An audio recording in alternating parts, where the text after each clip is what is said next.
The four big new things that I think the document is trying to offer are, first of all, an emphasis on good governance. Piebalgs and his colleagues can't defend aid programs to publics in Europe which are suffering from fiscal cuts.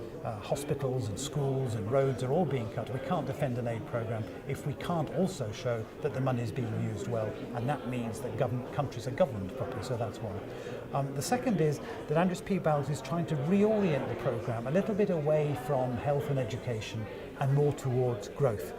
I think that's absolutely right, because if countries don't create jobs, they can't reduce poverty, and we find that there are many new industries springing up partly as a result of climate change, wind, solar and so on, that we need to try and exploit for the purposes of poverty reduction. Thirdly, it's a fascinating fact that 75% of the poor now live in countries which are classified as middle income.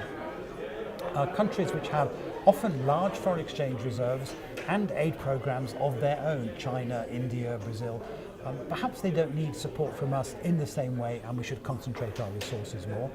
And then finally, and the Commission of course is always saying this, there is duplication, proliferation between the Member States and the European Commission in Brussels. Can we work together better, simplify, harmonise, shared results, shared frameworks and so on? All those are good things, and we should applaud them. And what's the job that has to be done? It's to fill in the detail that doesn't exist at the moment. For example, I think it's great to say that we should concentrate aid more on the poorer countries and perhaps spend less in middle-income countries. Question, how much do we spend now in middle-income countries, and how much are we going to spend in 5 years' time? Let's see the trajectory of spending over time. Similarly, we're going to spend more on growth, we're told, and perhaps less on the social sectors.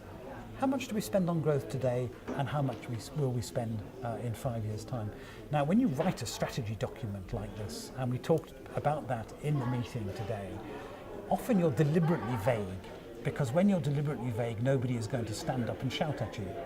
And the question now is, can you be deliberately vague and also specific enough to manage change?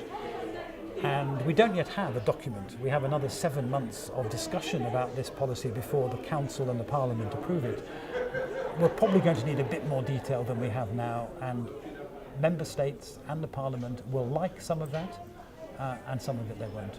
So that's where the debate is going to be, and there are some risks that Andris Piebalgs faces that I think we can help him to manage.